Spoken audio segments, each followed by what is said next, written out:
Welcome to the Unfiltered Duo podcast. I'm Cheryl. And I'm Carrie. And this is how the unfiltered chaos makes sense. Hello, Carrie. Hi, Cheryl. How are you? Good. Good. Good to see you again. Yes.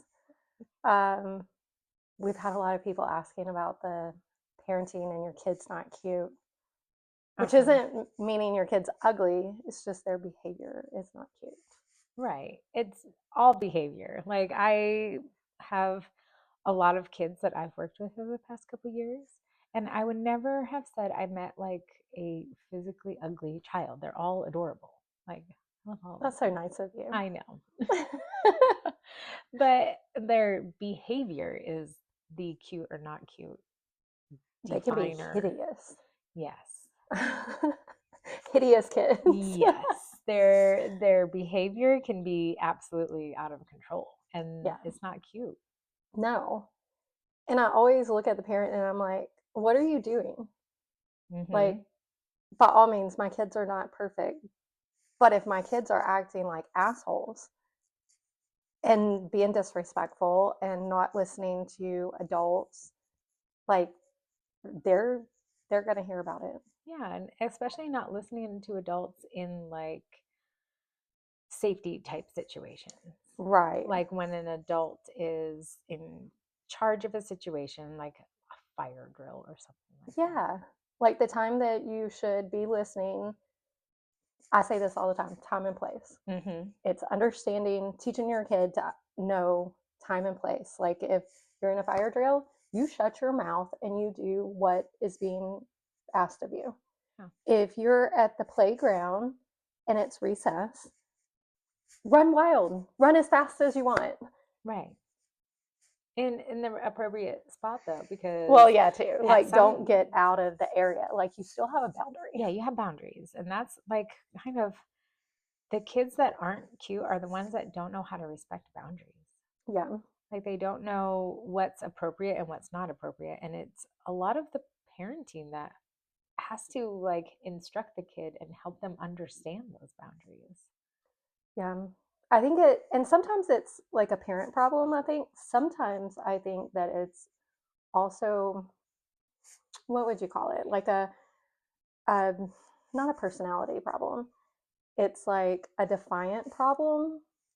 Like the child needs maybe some instruction, some therapy, some rerouting, whereas the parent is doing everything that they can and they're punishing the kid whenever they're bad and, withholding things or whatever, but then the kid's still being an asshole. Yeah. Like, so it's two sides. Like sometimes it's parent problem, sometimes it's kid problem. Right. And as a parent, if you are doing everything you know how to do and you're reading this book and you're listening to this person and you're talking as a parent, as if what you're doing is not working, that's when you reach outside of you and ask for help. Right. And that could be anything. That could be a friend. Like if I'm having an issue with one of my kids and I'm like, Carrie, I need advice, reach out to your tribe and ask, be like, hey, like, have you went through this? Like, I'm having this issue and I think I'm doing everything, but it's not working. Because a lot of us, like, we have multiple kids, but it's like we get one shot at being parents. It's like we've never done this before. And each stage comes with something new. So it really is a learning process for all of us. But it's making sure you're doing it the best way you can. Yes. And not just the best way you know how. Right. Because sometimes I don't know where to go. Oh, yeah. I've done that tons of times. Like my kids are 19 and 17, and through the years, I've been at a loss. Like, what do I need to do? How do I need to handle this situation? How can I prevent it from happening again? And that becomes hard. And I really rely on, Scott, like us talking to each other as parents and kind of weighing out, because sometimes I will like fly off the handle and be like, I told you, and then I'm screaming and that's not helping, and nobody wants to be screamed at. And sometimes like my kids, one kid will shut down if you start screaming, the other one will just react and she's fired up too. And so screaming does not work. It doesn't. It doesn't work. A stern voice might be appreciated in those situations. I think my kids know my face. It's like when mom's face looks a certain way, you know that she's serious and you better stop. Right. So putting the fear in them. I'm not opposed to it. No, I often tell my kids it's not when I'm loud that I'm the angry person. It's when I'm quiet. If you've made me quiet, like you have crossed a boundary in life that you hopefully knew about. And if you didn't know about it, you're going to find out about it real quick. My kids tend to apologize more if I have that quiet time Mm-hmm. where I'm just like, I'm not talking to you at all about this. Yeah. I'm fed up. Mm-hmm. I don't know what else to do. And then they know. Yeah. And they're like, ooh, I pissed her off. Yeah. I should probably say something. Yeah, not so cool, not nice. Yeah, there was one time I had my youngest at a playground, and my youngest has recently been diagnosed with juvenile arthritis, and so it was a very challenging process, a challenging diagnosis, and once she started feeling better, I was like, okay, let's go to a playground during some a soccer practice that we could just go to a playground and play around for a little bit. So she's very timid and she's not climbing well. She's just not doing playground well, kind of a thing. Right. Well, she gets on this like little swing, and it was kind of this one you lay down on. It was a lot closer to the ground. It wasn't yeah, like I an know what you're actual talking swing. about. And so she climbs on it. She's having fun. She's laughing. She's rolling off of it. It was really fun. But then this other little boy came over and he just like picked it up and dumped her off of it. And she stands up like, I, one, I was playing on that. And two, like, you can't just do that. And then, Right. like, she went to try to, like, express some feelings to this little boy that it probably wasn't appropriate to do that.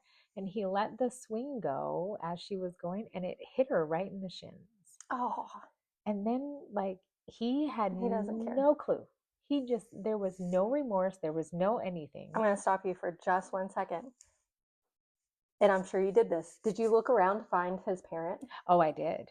What was the parent doing? The mom came over. Oh, okay. Yeah, the mom came over and she did try to get her son to apologize. She went, "You need to say sorry." And he just laughed. Oh my God. Yeah. No. No, I know.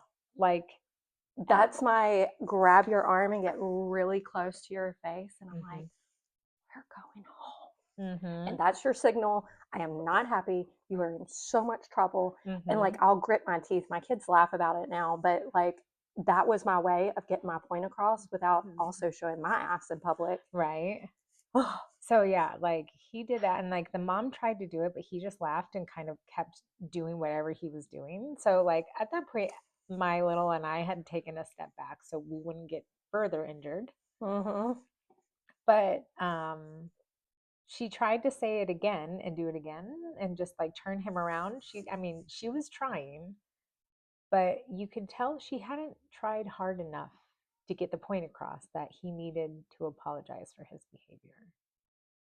And like my little looked up at me and was just very confused as to why he got away with acting like that. Because she's like, Mom, why is that little boy acting like this? And if I would have done that, I would have been in trouble. And his mom is telling him to apologize and he's not listening. I've had that. Like, my kids have been around other kids and they're being assholes, and my kids are like, why is their parent not getting on to them? And I'm like, that's their thing. I can't control everybody's parenting. No. That's where you walk away and you don't engage anymore. Right. And like it's in those moments where I'm like, that kid is not cute. No. What your child just did was not cute. And maybe even ruined the time. It's like, okay, let's just go. Yeah. And I hate that too, is because then you're given in to the bully. And it makes your day turn out different just because you're like, well, I don't want to be around you, so I'm leaving. But you wanted to be at the park. Right. Like that. Yeah. So like in those moments, I wish I could have had a better conversation with the mom. But at that point, like I just wanted my little to have a fun day at the playground because she had been so sick. And Right. like that's what I was more focused on. So, I was like, I'm gonna let it go. I'm not gonna say anything. I'm not gonna escalate this situation, but I'm gonna go make sure she has a fun day. Yeah. And So you don't know how the parent's going to react either. They may be talking very gentle to their child and not being firm, but then if you say something, they could turn into a different person and go on the defense, like pissed off. right. But And I it's don't all about how people take in the conversation. Yeah, because you mentioned being gentle. Yeah. And like gentle parenting is still firm parenting. Yeah, I think so. I've looked up a lot about it, is because like you hear that and a lot of people think, oh, well, they just let their kid do whatever. But really, if you look into it, read into it, no, it's like just taking into consideration their feelings, which isn't a bad thing. I think we grew up in a time where kids' feelings didn't matter. Right. You shut up and do what I say. Like Mm-hmm. there's no open communication, there's no negotiating, there's no nothing. Right. So I would say that gentle parent, because I do want to validate my kids' feelings. And if they're extremely upset, I do take that.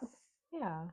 And I think part of like positive and gentle parenting is being able to help your child emotionally regulate Yeah, because we all have big feelings. Like we all get these big emotions and we get upset about things and it happens to all of us. right, But it's really how you handle those big feelings that can give you the emotional intelligence to get through anything. right. So, positive and gentle parenting is doing that. It's giving them boundaries, giving them the ability to emotionally regulate.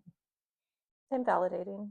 Yeah. Like, it's okay that you're upset, Mm-hmm. but that doesn't give you the right to hit somebody or do an outburst, or God forbid, the kids that run around and they just scream for no reason. Literally, we had a kid come to our house. This was a few years back.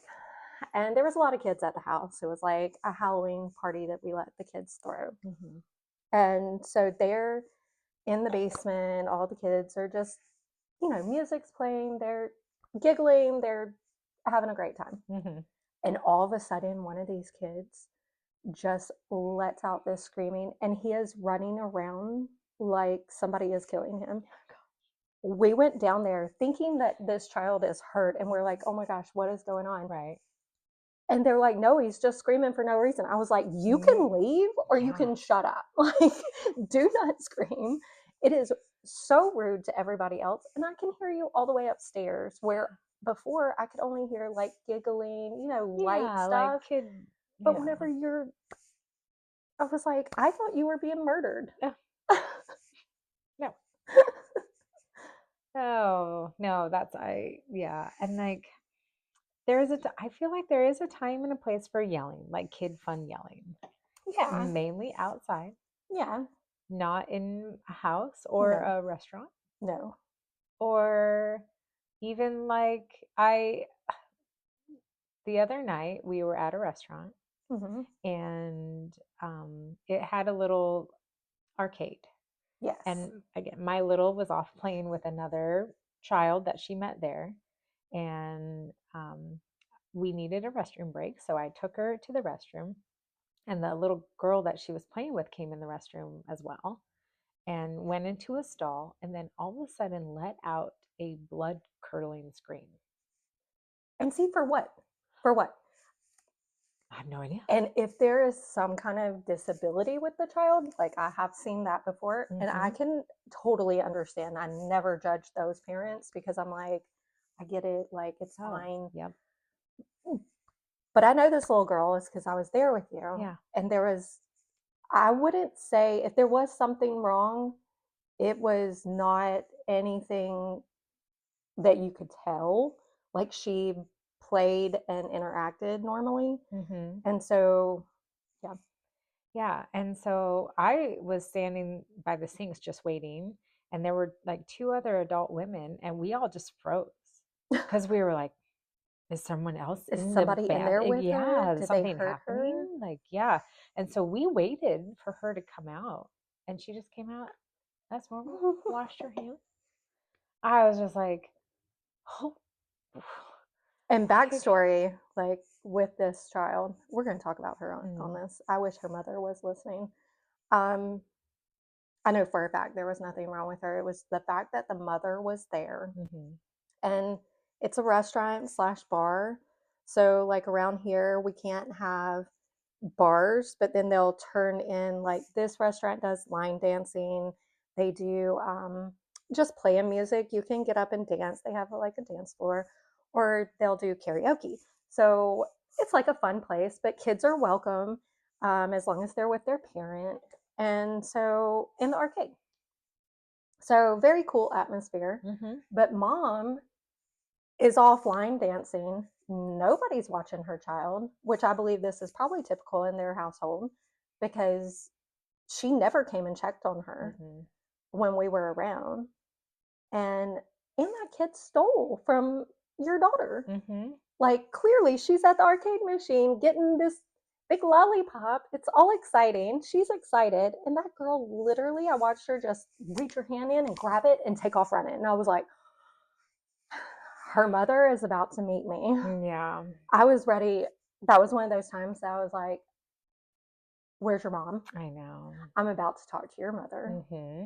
Me and her are going to fix this. Yeah. And then for that mom to be later eating one of the pieces of candy that came out of the machine. Yeah. Like, And the thing is for her defense, she probably thinks because her daughter had an arcade card. Yeah. So she might have thought that her daughter won it.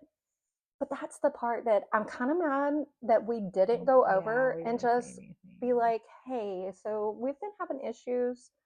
Is this your daughter? Like, there's a way to approach it without being fired up Mm-hmm. because I have to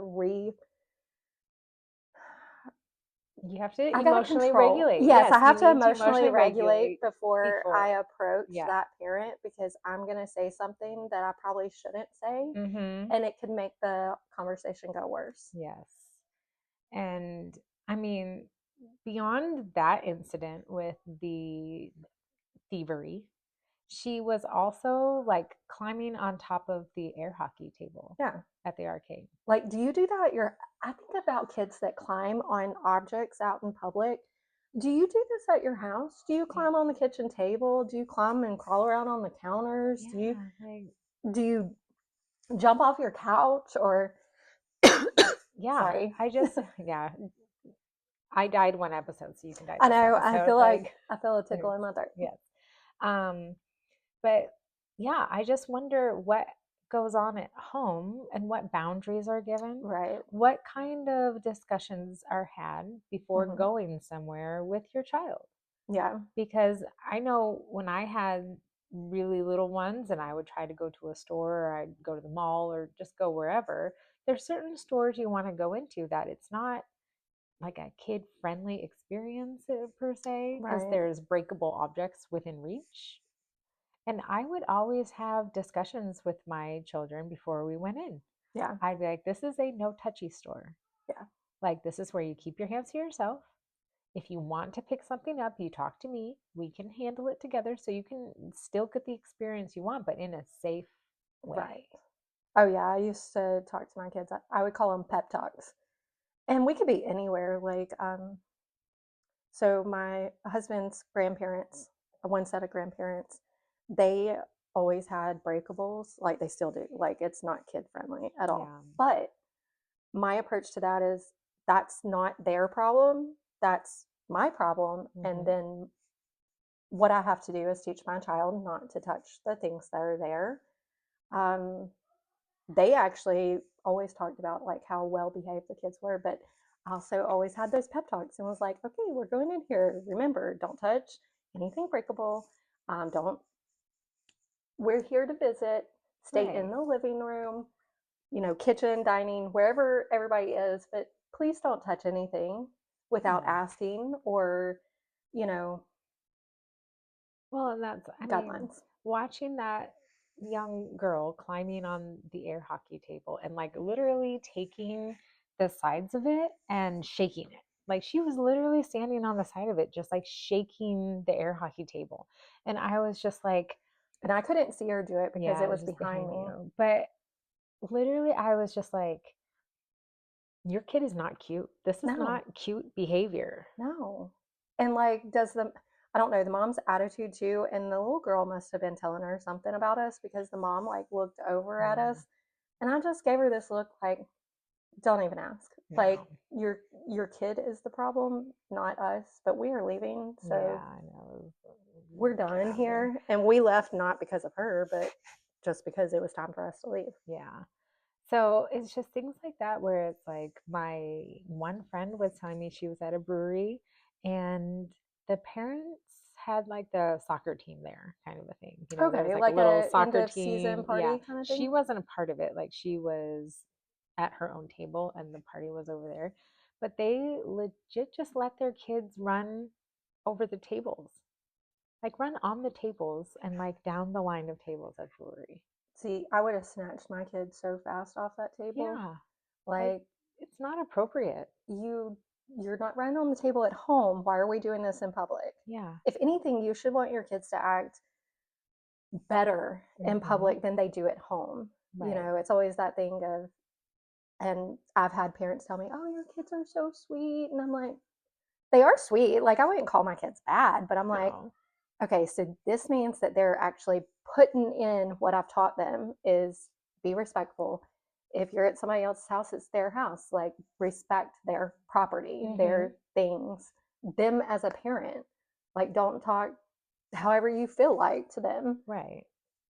Well, oh, so speaking of that, there's I took over a long-term sub position this year in 5th grade. Mm-hmm. And I had a few days where I shadowed the main teacher just so I could get used to the classroom, the kids could get to meet me, just all of the things. And we handed out like a key to the experiment they were doing. But we only had so many keys and I needed to collect it back for the next class. Okay. And so I hand them out, they do the experiment, and then I go to the first table that was done. And I asked them, I was like, oh, are you guys done with this? Is this, do you need this anymore? It's all those things. And the one kid looked up at me and goes, uh, nah, bro, we're good. And I was like, oh, I was like, no, no. I'm not your I was friend. like, we're going to restart this conversation. Right. I'm going to give you a few lists, little things of acceptable ways to tell me like that. And so I went through like the 5 typical common appropriate responses to, are you done with this piece of paper? And so by the time I got to the 5th table that we had, they were all using much more appropriate language I to say, yes, we're done. Yeah, it's an easy answer. It is. You don't even, so in the South, everything is yes, ma'am, no, ma'am, yes, sir, no, sir. I will say that I, we didn't bring up the kids that that was an automatic. Like we would say, "What do you say? Thank you." Um, if, and we've had family, particular family member, get mad because my child did not say yes, sir, just said yes, and I was like, I don't feel like that it has to have a sir or ma'am for an answer. Do I think that it's a polite Southern way? Yes. And the kids tend to do it more whenever we go back to Mississippi because they know that again, time and place, they Yeah. understand that that is the more acceptable way to respond. Hmm. But I don't require it. I just need you to answer and Right. be polite. Right. Like a simple yes or no, that would have sufficed. Hmm. And that was one of the 5 options I gave them. Like, really, it doesn't take that much time to be polite and to teach your child that out in public, just having a little respect for, I mean, it's not even necessarily respect for me, but it's respect for yourself. Yes. Because if that is how you're presenting yourself, that's how you're reflecting who you are. Like, be have that maturity to do Hmm. that. And it's like you can teach, like you said, you can teach young kids to have that respect Yeah. for themselves and how they present themselves. Hmm. And And people, as much as we don't want to say that people judge everybody, everybody judges people. I will say I'm the first to judge a kid. I'll judge a parent by that action of their child. mhm, And if your child is not doing the proper things, then I'm looking at you like, what are you doing? Why are you not correcting this behavior? mhm. There's that old saying, like, it takes a village, but you, like, your family is that primary first Hmm. village. Yeah. And then it's like when you start building those relationships, you get a secondary village. You get, like you Yeah. get all of the people that surround you to help that. And Hmm. you're the first line of defense is the parent. It is. And And they, that's like, I'll let you or any of my other friends, if you catch my child doing something wrong, by all means, address it. mm-hmm, Because if I'm not there or I'm not seeing it, it doesn't need to go unnoticed. right. And you are still a respected adult that they know that has that authority. A lot of parents, some parents don't like other people to No. correct their children, but I look at it that it is a village. Mm-hmm. If you see something that my kid's doing wrong, please speak up. Yeah.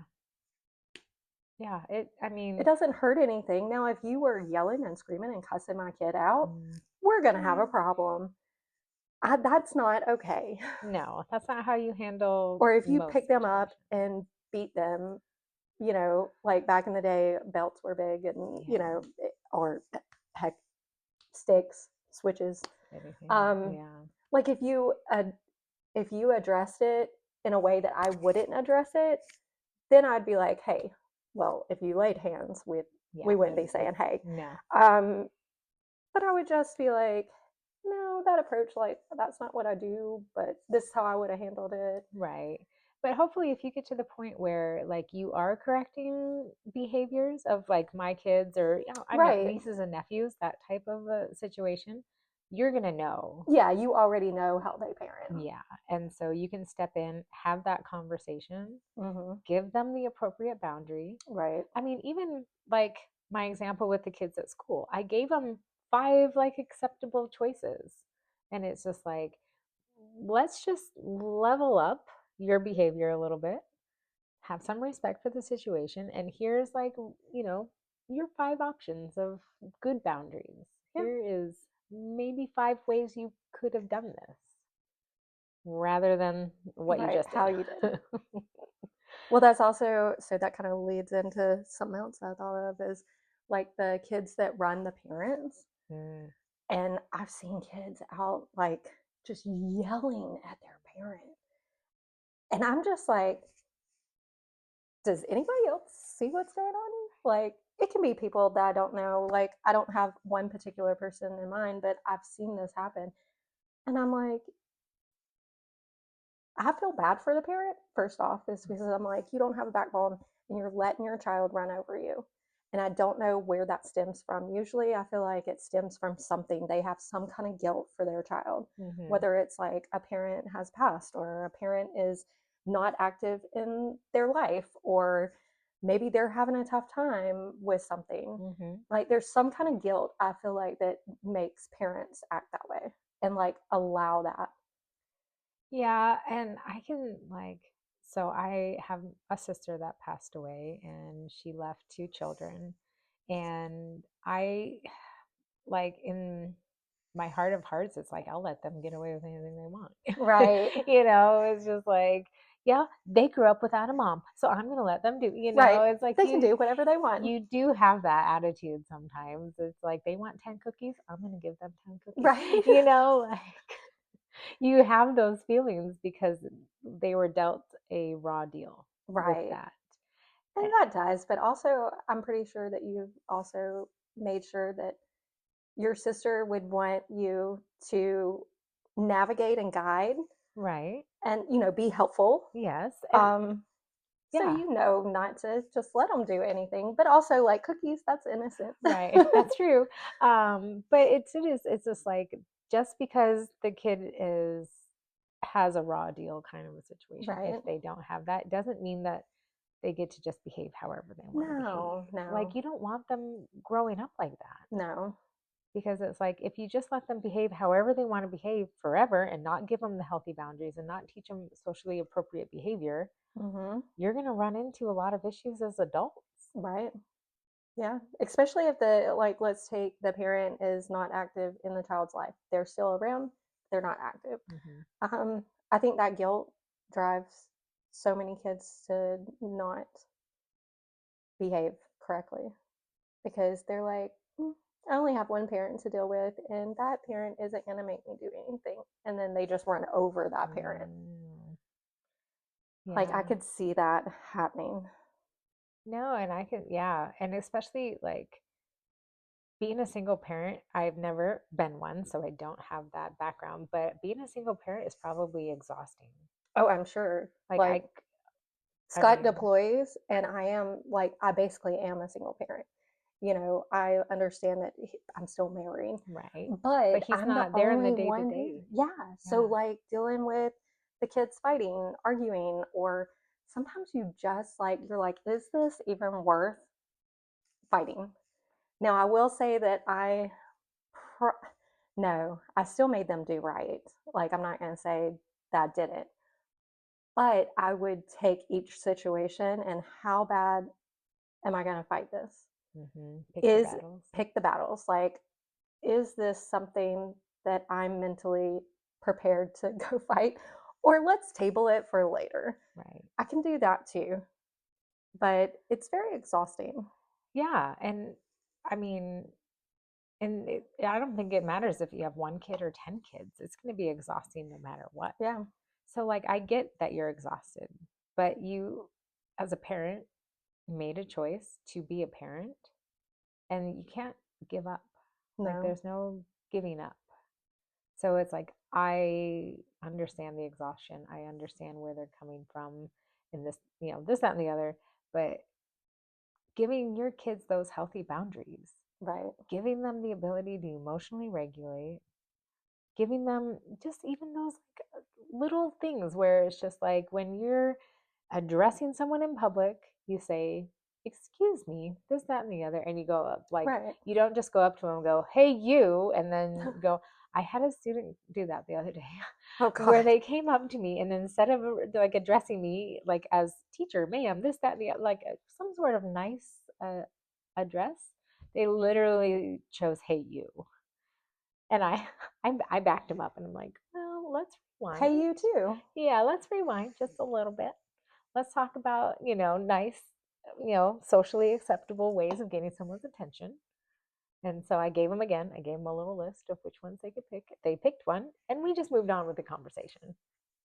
I was like, Hopefully that sticks with them though. Is to be called out. I feel like kids, if they get called out, they typically remember that moment. mm-hmm.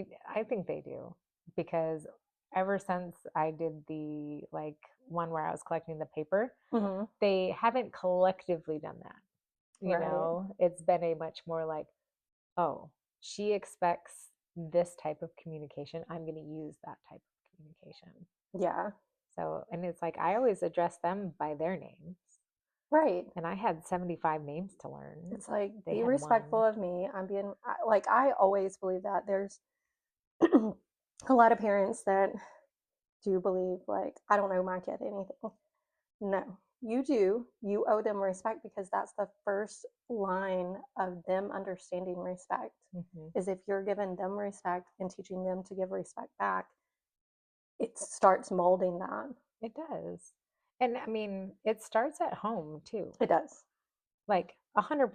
And when they're little, like, Yes. I started doing stuff, I think a lot of people teach their kid thank you, Mm-hmm. like, or any kind of little things when they're what, a year old, Yeah, 2, like, you're teaching them then for later on. right. Side note, funny story, I'm going to tell it. When my oldest was little, and I'm a new mom, I'm trying to figure stuff out. Like, anytime I handed her anything, I would say, "Here you go," and then she would take it, and also I'd be, "Here you go," "Here you go, here you go." So anytime instead of please, she would hold her little hand out and go, "Here you go." Oh, So she was like, "Here you go, that's so here you cute, go." I know, though. but it was so cute, and I'd be like, "Oh wait, you're supposed to say please." Right. It's like So remembering then it's like, oh, okay, you're yeah. associating me giving you something to say what So I'm saying. yeah. And so I mean, it was just really sweet. But yeah, it starts like then. It's It does. yeah, like If you 'cause don't start then, and I think that's the kids that they do kind of drive me nuts. Like, especially if the parent is like at a restaurant. I've seen this happen literally. Um, and they're just like toddling behind their toddler, mhm. and their kids just doing whatever, touching, walking up to people's tables, and they're like, "Hi," and I'm like, "No, this is Mm, not the time. Like, get yeah. your kid and go sit in the booth and teach them that while we're at the restaurant, you have to stay seated. This is part of learning." Yeah. And it sets them up for whenever they go to school to understand to stay in their seat Mhm. while they're at school. Yeah. It's not like restaurants aren't time to take a stroll. No, You know, we're I not never here to even thought visit about that. everybody.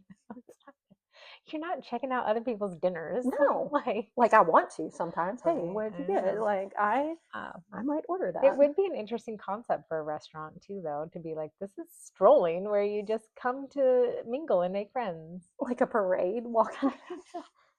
Nobody wants to see a parade while they're eating. No.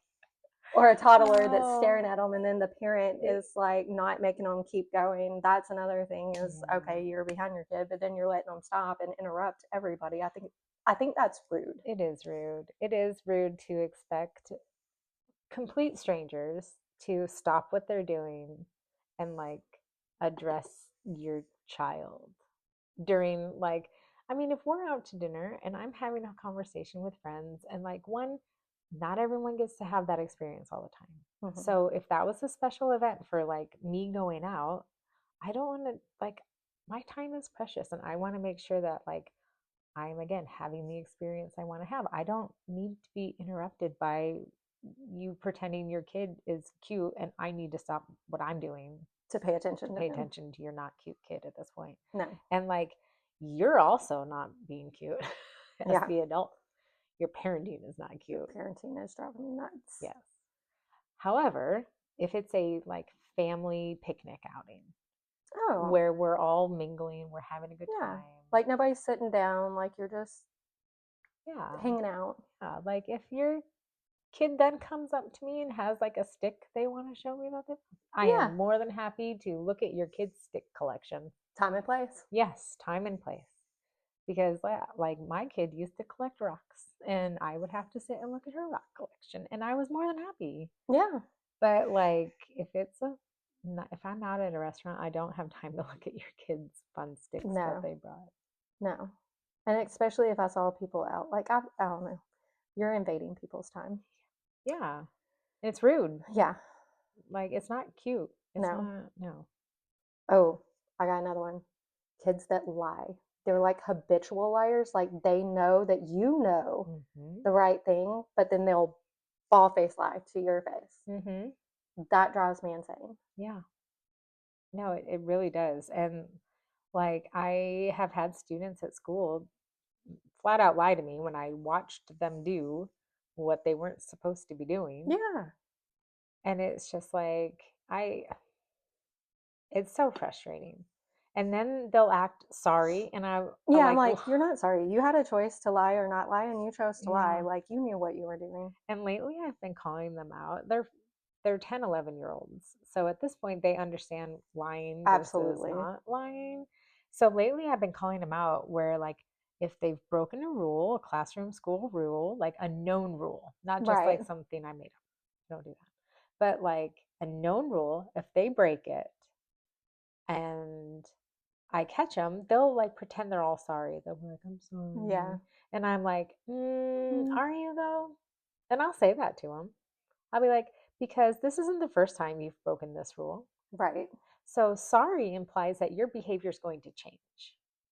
Are you sorry to the point where your behavior is going to change? Or are you just rolling your eyes at me for fun?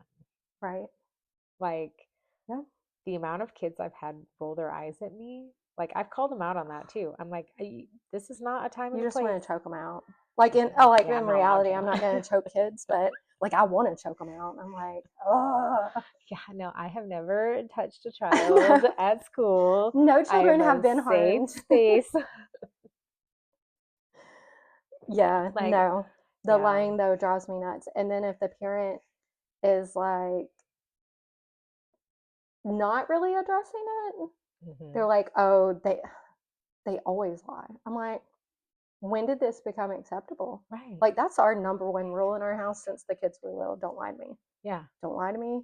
If I ask you something, I want the correct answer. And Hmm. even if it's an answer that I may not like, Yeah. I need to hear it because if I catch you in the lie, your punishment is going to be 1,000 times worse Hmm. because you completely lied. Yeah. Like if I can't have trust in you, what are we doing? Like I need to trust you just like you need to trust me. Yeah. Like that. You don't want me You lying to can't. you. No, Don't lie to me. exactly. Um, well, that's um the only like thing that I try to really understand when it comes to lying or behaviors at school or anything like that is when kids do have an actual disability. Oh And yeah. you touched on that a little bit earlier, but I think it's worth repeating that if there is some sort of issue that we can still give kids those boundaries. Right. We still give them the appropriate ways to do things, but sometimes it takes them longer to understand and learn. Yeah. And it's I could, like, or even modifying the boundaries. It might every child is not going to respond the same. So there is like modifications, but especially if they have a special needs. I think modifying whatever, take a normal, I guess you would say normal, what is normal? Parenting, but then you're incorporating things with them, mm-hmm, but slowly at their own pace and what's best for them, exactly. knowing your child. And I think what happened to us the other day when we were out on the soccer field, when we were Mm-hmm. practicing, I think is a good example of time and place and how, like, we weren't sure what was going to happen and we weren't sure who this kid was, but he ran up to us at the soccer field. And Oh yeah, yeah, yeah. yeah, I was and like, wait, I what know, are you I was talking like, about? you'll get there. I got it. Yeah, when he ran up to us, we weren't sure what was going to happen, but again, time and place, we were just chilling. We weren't anywhere formal. There No, wasn't anything we were there just to let the kids practice. yeah. Like there was no game going on, No. and you could tell. Like I could tell whenever he got closer to us, I was like, okay, Yeah, he like he seems autistic. I don't know if that's really what he had, but I knew then. Okay, flip. And I started looking for his parent, but he was an older he child. was, and he seemed perfectly capable of doing Yeah, whatever he was doing, but like he came up, he interrupted what we were doing, but it which was is fine. fine. Like, and he said two little sentences to us. And just so sweet. Like he was polite. Very sweet, He and was we like, were so polite and kind back. "Happy Thursday. Yeah, I got a haircut." And I'm like, I know. I was "That's like, great." your haircut looks great. Yeah, you look so Like, good. but And that then would be like interrupting, a situation like a normal, and I say normal, God, I hate using that. typical. Typical Yeah. child. I would expect them not to just like run up and interrupt. But I think there's also educating other adults about cues of Hmm. understanding children. Because if he would have walked up to some people, they might have been like, "What are you doing? Like, Right. why are you even talking to us? Get away," and Right. be rude. Yeah. But no, it was a very like pleasant out of the blue experience, but it And your also daughter had a haircut that day, and she was like, I "Me know. too." I know. But it also like it was a good example to our kids Yeah, that like even though someone approached us out of the blue, interrupted what we were doing, we were still like very polite and kind in that moment in that situation. oh, that kind of brings me to another point. Like, um, my daughter did competitive cheer, so Hmm. they had a special needs team, and she helped with that. She really enjoyed it, and also knew that they're not going to do like exactly. it taught her so much during that time. It was only for one season, but she learned so much about just being more empathetic Mm-hmm. and um, tagging along on that. I know a particular girl on Facebook. Um, her son is autistic. I think he has maybe some other things. Not really sure. I don't know the whole medical background. But, anyways, she had posted this long post. And she said that her and her husband and him had went out to eat. And there was like these kids that were making fun of him. The parents that do not educate their child about any kind of special needs or Mm-hmm. disability is only hurting them. But then she said also the parents kind of like the kids were making fun of him, and then the parents also like were staring. And I'm like, what are you doing? And she was like, this is the reason why we don't like to go in public because it just makes a bad experience for us. And I was like, that's awful. It's terrible. Like those parents, like that's the time. Oh, that's the time I would go over and I would say whatever I wanted to say to that parent, and Yeah. I wouldn't care if they got mad because you need to teach your child about other kids. Mm-hmm. You do. And like, so I worked with special needs for last school year, and they ranged from completely nonverbal to, higher functioning. And it was a wide spectrum of the spectrum. Right. And it was a self contained classroom. So if there's educators out there that are listening, you understand what the self contained classroom environment looks like. Um, but I got a glimpse into the daily life of these families. Wait, I don't know what a self-contained. Oh, a self-contained. It means so there's general education, Okay. and then self-contained is the state has put a maximum of 8 kids in the class. So it's a Okay. self-contained autism room that you have to have a diagnosis of autism to be in there, and you have Okay. to be on the spectrum of some point. Okay. So self-contained is like they are there for the primary learning experience and behavior help because they don't have the behavior to, sit on the carpet with the rest of the class and learn. They Right. You don't may have have one the kid that's sitting, but one kid walking around or something. right. So self-contained is just a smaller classroom that's there for behavioral and educational support. Okay. All right. Go ahead. Yes. So but working with those students, like I got a glimpse into the parenting and the worries and the struggles that they go through. Oh. And I'm going to get emotional about it, but like I love those kids and I want the world for them. Right. And to turn around and see the world not accept them is That is very like, it's difficult. really hard. Um, So I did see like a family out and about with not one of my students, but I could tell where on the spectrum he fell. Like, and I like gave him a high five and I was like, you guys are doing the hard work because getting them out into a store or an Right. environment outside of their normal routine is sometimes very difficult. And Yeah. I can tell how stressed out the parents were to be in that situation. So I was like, you know what? If I can give them just a little bit of encouragement and being like, you're Right. doing it, like keep doing this because it's worth it. They'll And it probably learn. made them feel good Yeah, I hope so. I hope it did. Because like any because they parenting get encouragement. seen. Mm-hmm. It's because then it's like, like I said, like some kids or adults will just stare, Right. but to have somebody validate that, like, I know this is hard, but you're doing great. Yeah. And so on the flip side of that, the kids who are making fun of them and the parents who are making fun of them is absolutely not, it's not okay. It's horrible. Yeah. Like you're not part of my village if you're going to do that. No. Absolutely not. And I'm looking at the parent and I'm like, you were probably one of those bullies in school, and now you're raising a bully. Yeah.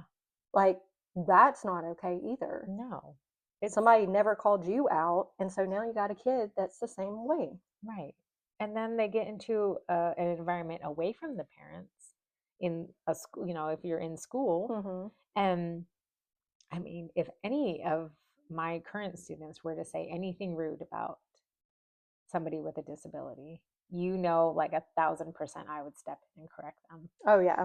Oh yeah. There's no getting away with that type of behavior and I If I know ever like saw my kids oh, doing something, I don't care what the kid is doing, no, it gives you no reason no, to laugh or point or anything else.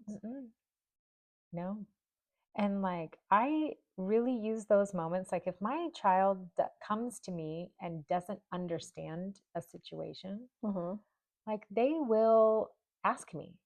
They'll be like, "Mom, why is that person doing that?" Right. And that's okay.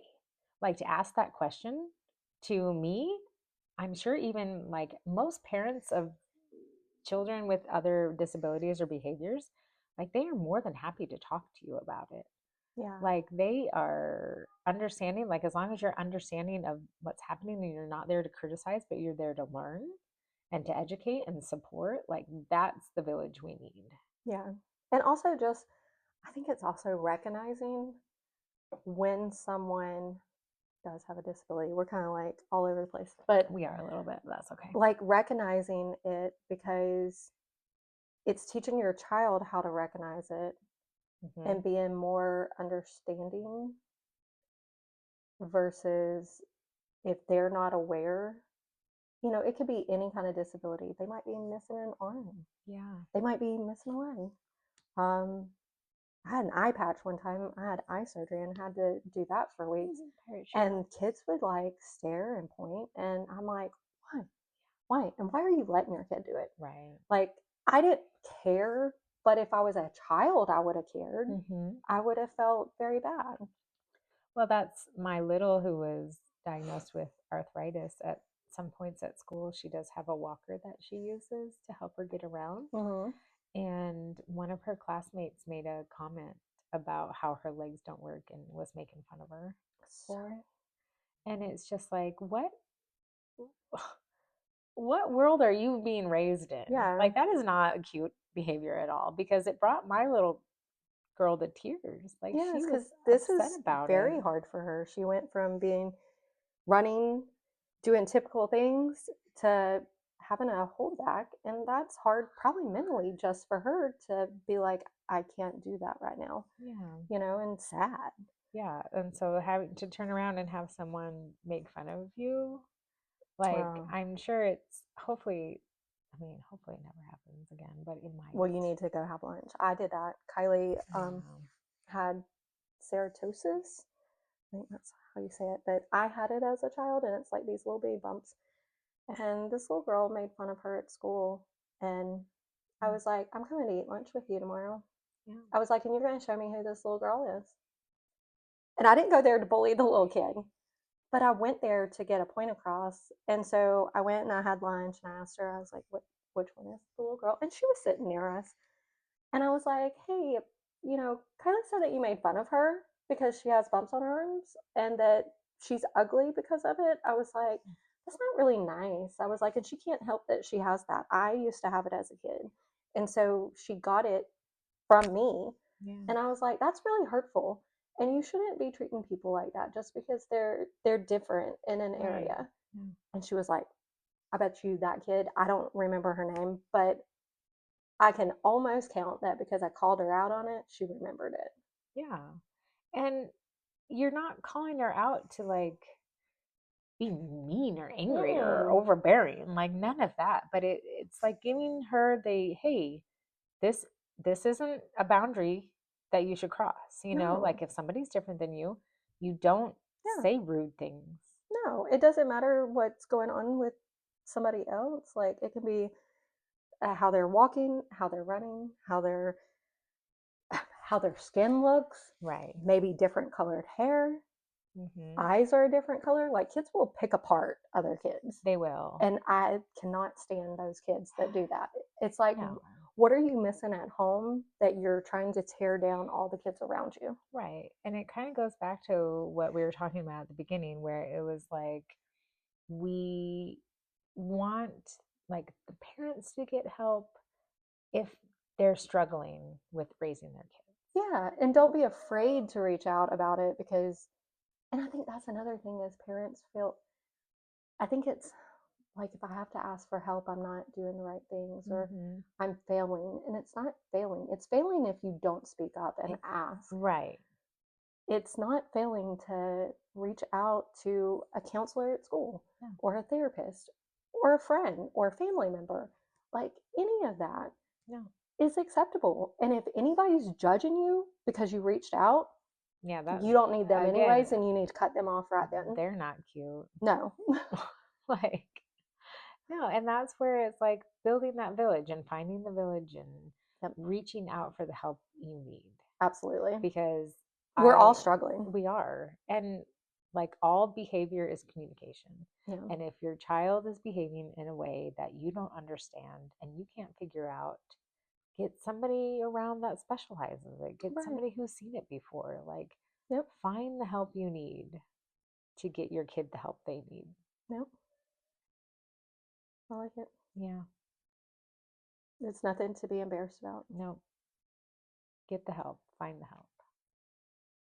And maybe reevaluate the people listening. Maybe they should evaluate, are their kids the asshole? Yeah. Like, Is your maybe kid, start watching your own kid. Not it's cute? like, is my kid not cute? Yeah. But I am 100% ready to help my kid understand their behavior. Right. And I will jump in. Lately, they've been missing some of my social cues, and maybe I'm not very good at giving them. So redirect your kids. I'd be like, well, be like, what can I do different? Yeah, this one apparently doesn't work when they should stop talking. They're not getting the hand signals. Like, just stop it. Like that. I don't know. They need a new hand signal for that one. Didn't work. Mine's usually like grab them and like talk very close to them. I'm like, stop what you're doing right now. Yeah. No, when they were little, and they were like rough and tumble fighting or something like that, I would literally just hold up 3 fingers, and they would be like, because they knew I was counting down to what, then they were going to get a timeout, and they didn't want a timeout. So I would just hold up 3 fingers, and they were like, and they would change. But again, what they were doing was not acceptable. Gave them a boundary, and they realized what they were doing. Yep. And moved on.